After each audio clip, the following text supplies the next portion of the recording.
person who fell in the river and he was drowning, and then he was about to die basically, and so he's sharing what is happening when he's drowning. Yeah. And at this moment, everything is screaming in my body. I'm dying. I finally admit that I'm dying. And then all of a sudden there's a voice in my head, and it's a voice that I remember, but I don't know who it is.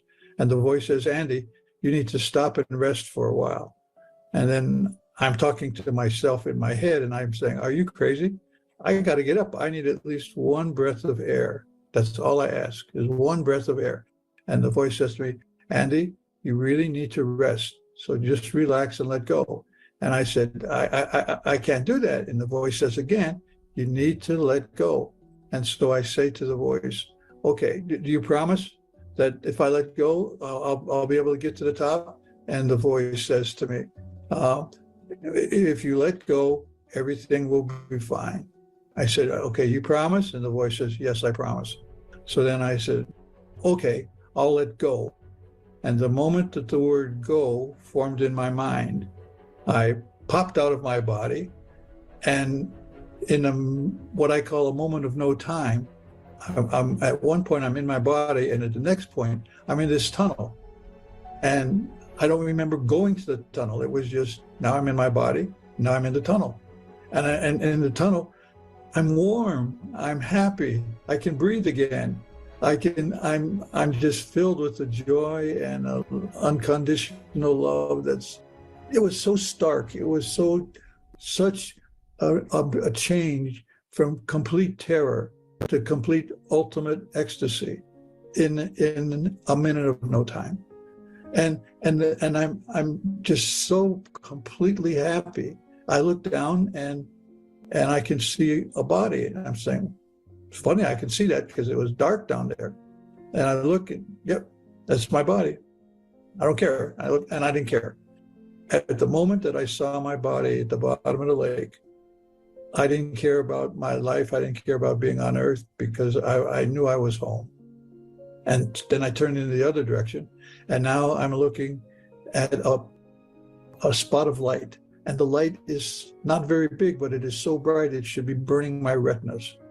And I'm saying, wow, now that's a bright light, but it doesn't hurt.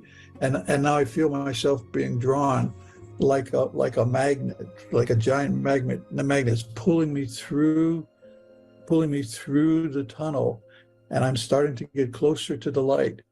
And then all of a sudden, in a moment of no time, I'm no longer in the tunnel. Now I'm in the middle of a giant sphere about the size of a soccer coliseum, huge. And I'm hovering in the middle of this ball, in the inside of the ball. And around it, all 360 degrees, everywhere I look, are little motion picture screens of all of my lives and of all of the things that I'm doing. And the light is next to me. I don't see it, but I feel it, and I know it's there. And the light and I start to communicate about all of these events in all of my lives. And I could see them all, and nothing was confusing. I understood everything. I could understand all the lifetimes. I could understand all the things it is. And when I would focus on any one particular screen, I would relive it. Only now, as I'm reliving it knowing the feelings and the effect that I have on the people that I'm communicating with in that scene.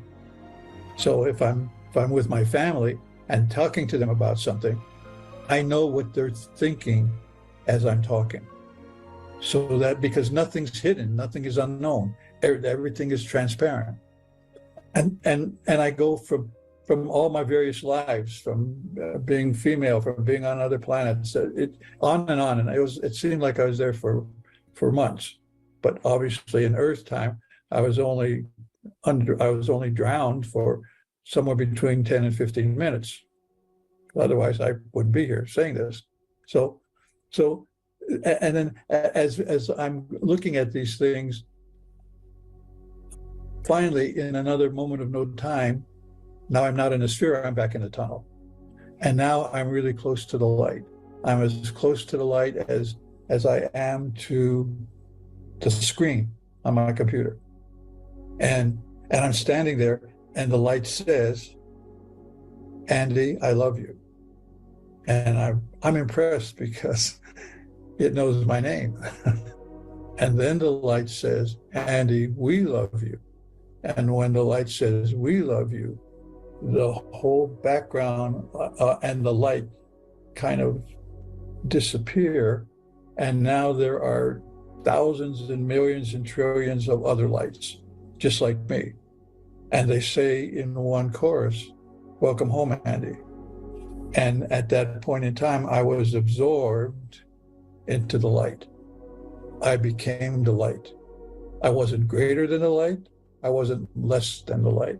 I was a piece, a holographic piece of the light.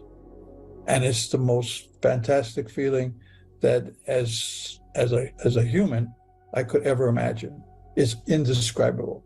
And at that moment, I knew everything. What do you mean, Andy? I mean, I knew everything.